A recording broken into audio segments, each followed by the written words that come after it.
Have you ever thought about what happens when a great American car brand reaches the end of its journey? Its final car is never just steel and chrome. It becomes the last symbol of a dream, a golden era, and an entire automotive legacy fading away. Here on King of Classic Car, today we're exploring the stories of two forgotten American luxury cars that were once seen as a final hope to survive, but were ultimately buried by harsh competition, changing times, and critical decisions. The 1955 Kaiser Manhattan and the 1958 Packard Patrician. Two different philosophies, two different paths, yet the same fate, a quiet and painful ending.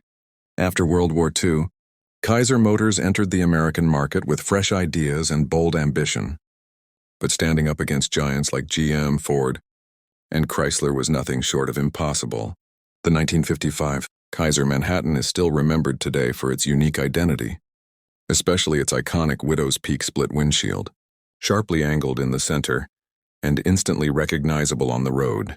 Although it did not offer a V8 engine, Kaiser refused to surrender and used a McCulloch supercharger to extract extra power, proving that true innovation does not always depend on engine size.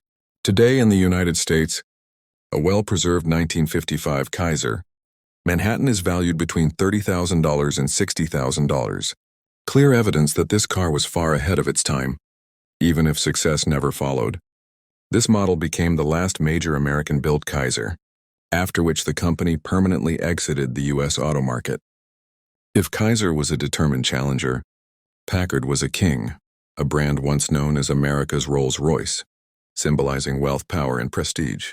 However, the merger with Studebaker became Packard's greatest mistake.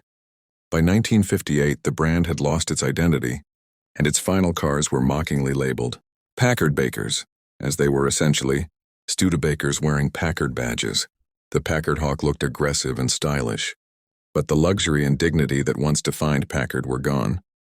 Today, a good example of the 1958 Packard Hawk can sell for $40,000 to $90,000, while the last true luxury Packard, the 1956 Packard Patrician, typically ranges from $25,000 to $50,000. After 1958, the Packard name disappeared forever, closing one of the greatest chapters in American automotive history. The 1955 Kaiser Manhattan teaches us that innovation and courage can survive until the very last moment, while Packard reminds us that poor decisions can destroy even the most prestigious legacy. Together, these cars prove that in the auto industry, history, reputation, and luxury alone are never enough. Adaptation is the true key to survival. Now the question is yours.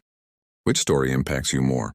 The innovative underdog Kaiser Manhattan or the fallen king Packard Hawk? Share your thoughts in the comments.